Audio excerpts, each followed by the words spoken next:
sekarang memasuki tahun politik, ya 2003, 2004 itu adalah tahun politik. Jangan sampai terbawa-bawa kita membenci seseorang, membenci presiden kita. Itu di akhirat nanti dipertanggungjawabkan. Ucapan kita, tulisan kita, apalagi disebar di media publik. Hati-hati. Bagi orang-orang thariqah, tidak ada ruang dalam qalbu untuk membenci siapapun, alasan apapun juga. Tawatinul qalbi birahmah wal mahabbah. Sebab tujuan dari bertasawuf adalah supaya qalbu kita dipenuhi kasih sayang dan kecintaan kepada Allah dan kepada sesama manusia. Jangan terbawa-bawa. Walaupun Bapak berpikir ini, Indonesia ini wajib kita berpolitik, fardu kifayah. Kita harus punya pemimpin nasional, bukan pemimpin agama, pemimpin nasional, pemimpin yang menghubungkan, menyatukan suku-suku, ya bangsa besar ini, yang berbeda-beda agamanya, berbeda-beda keyakinannya. Harus ada pemimpin, itulah pemimpin nasional, presiden namanya. Dan kita akan memasuki pemilihan lagi.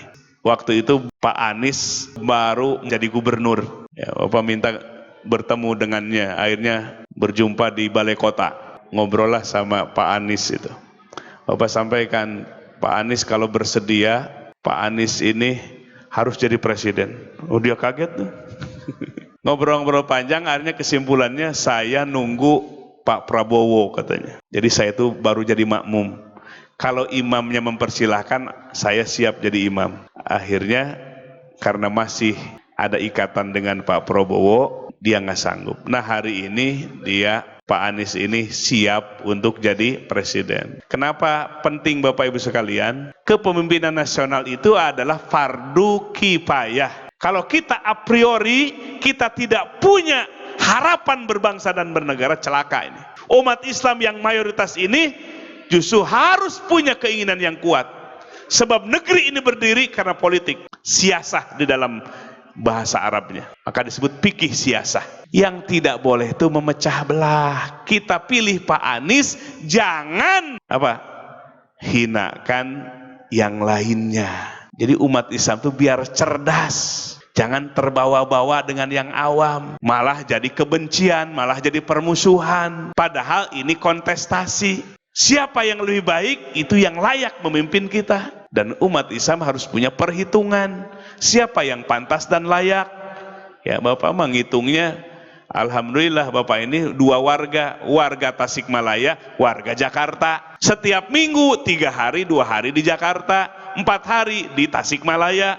Jadi Bapak ini warga Tasikmalaya, warga Jakarta. 5 tahun Pak Anies jadi gubernur, terasa hasilnya, beda hasilnya. Mending milih yang sudah pengalaman atau yang belum pengalaman. Itu maksudnya.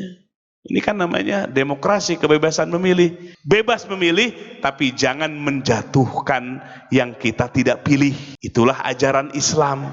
Itulah ajaran yang terhormat. Hormati manusia siapapun juga, karena Allah yang menciptakannya. Jangan sekali membuli, jangan sekali menjatuhkan nama baiknya.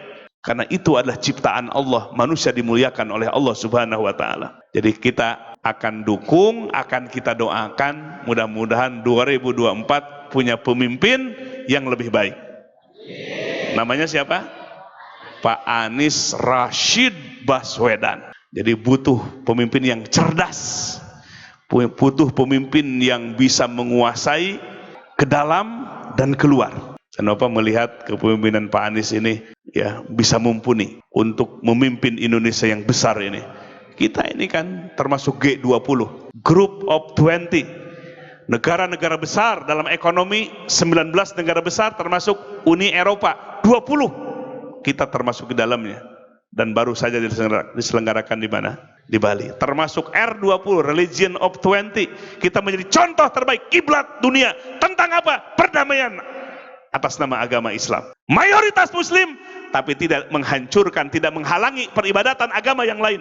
Di Bali hidup agama Hindu. Mereka bisa bebas di negara yang kita cintai ini. Ketuhanan yang Maha Esa. Siapa Tuhannya yang Esa? Hanyalah Islam. Tapi mereka bisa bebas di negeri kita yang cintai ini. Itulah hebatnya ajaran Islam yang Allah berikan ilmu kepada para pendiri bangsa kita. Dan kita lanjutkan, kita perkokoh bersama supaya Islam ini bersinar dari negeri yang kita cintai ini. Dan lewat R20 telah menunjukkan bahwa kedamaian di dunia, bahwa Islam bisa menghadirkan kedamaian di dunia dan dicontohkan di negeri yang kita cintai, di Indonesia ini.